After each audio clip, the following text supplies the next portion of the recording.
E aí, tudo certo? Hoje a gente vai mergulhar numa ideia que, olha, pode virar de cabeça para baixo o jeito que a gente pensa em música. Imagina só, criar uma melodia incrível sem ter que escolher nenhuma nota específica. É isso que a gente vai explorar hoje, a tal da mijamática, um universo onde a melodia vira puro movimento. Pensa comigo. Em vez de ficar lá caçando um dó, um sol no teclado, imagina dar um comando do tipo sobe um tom ou desce uma terça. Soa meio esquisito, né? Mas é justamente essa a ideia, subverter a lógica da música para abrir um mundo de possibilidades completamente novo. E aí que entra o conceito de música relativo. E olha, essa analogia do mapa que tá aí na tela é perfeita pra gente entender. Em vez de só apontar para um lugar e falar, é aqui, você tá dando as direções, sabe? Vira aqui, segue reto, sobe 2 quarteirões. O músico vira uma espécie de guia que vai criando essa jornada da melodia ali na hora. Então, para a gente entender essa revolução toda, o nosso roteiro de hoje é o seguinte. Primeiro, a gente vai entender essa ideia de melodia virando movimento.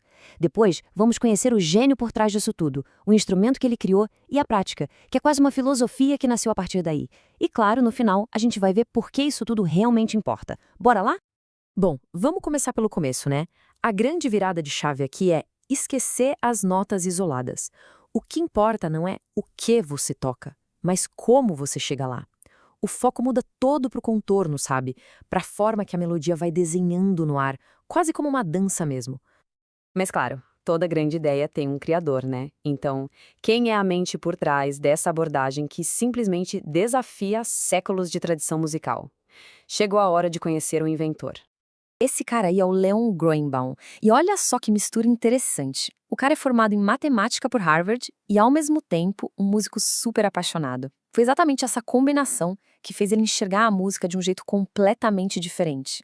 Para ele, não era só nota, eram relações, padrões, sistemas inteiros para explorar. E aqui, nas palavras do próprio Grugenbaum, está a essência de tudo. O que importava mesmo para ele era o tal do contorno harmônico. A pergunta-chave mudou. Deixou de ser qual é a próxima nota para ser para onde a gente vai a partir daqui. Parece uma mudança pequena, sutil, mas que muda absolutamente tudo. Agora, olha que sensacional como a teoria vira prática. À esquerda, a gente tem o layout do Santillan, que foi o instrumento original do Gruenbaum.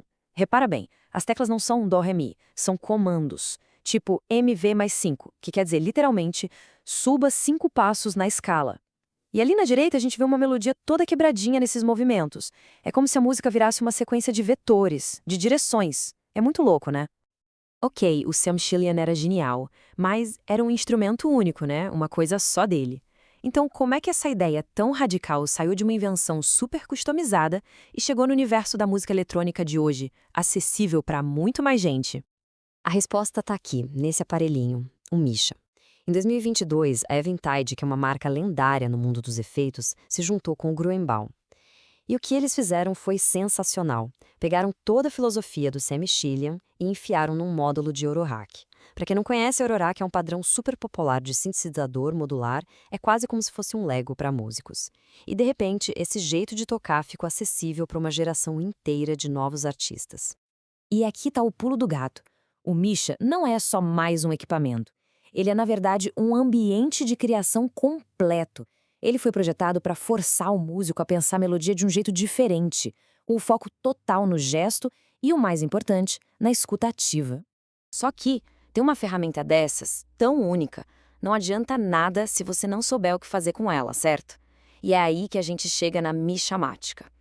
Porque não é só sobre apertar botões, gente. É uma disciplina de verdade. Uma prática que mistura arte, técnica e até uma pitada de filosofia. E para a gente entender essa prática bem a fundo, a gente precisa conhecer o Emery Schreier. Agora se prepara, porque o contraste aqui é incrível. De dia, o Schreier é arquiteto de sistemas de altíssimo risco para o mercado financeiro. Pensa só, regras precisam milimétrica, lógica pura. De noite, ele pega essa mesma mentalidade super metódica e aplica na arte dele com o Misha. É uma combinação que parece improvável, mas que no fundo faz todo o sentido. Tá, mas como é que funciona essa tal de michamática na prática? O Schreier desenvolveu um ciclo de 3 passos. O primeiro é a abstração, é quando se cria a melodia no Misha pensando só no movimento, na escuta. Depois vem a incorporação. É pegar essa melodia que nasceu ali e reaprender ela num instrumento tradicional, tipo um baixo, trazendo a melodia para o corpo. E por último, a reflexão, que é arquivar, analisar o que foi criado e assim fechar esse ciclo entre a máquina e o corpo humano. E essa frase do Schroi é simplesmente brilhante, porque resume uma ideia muito poderosa.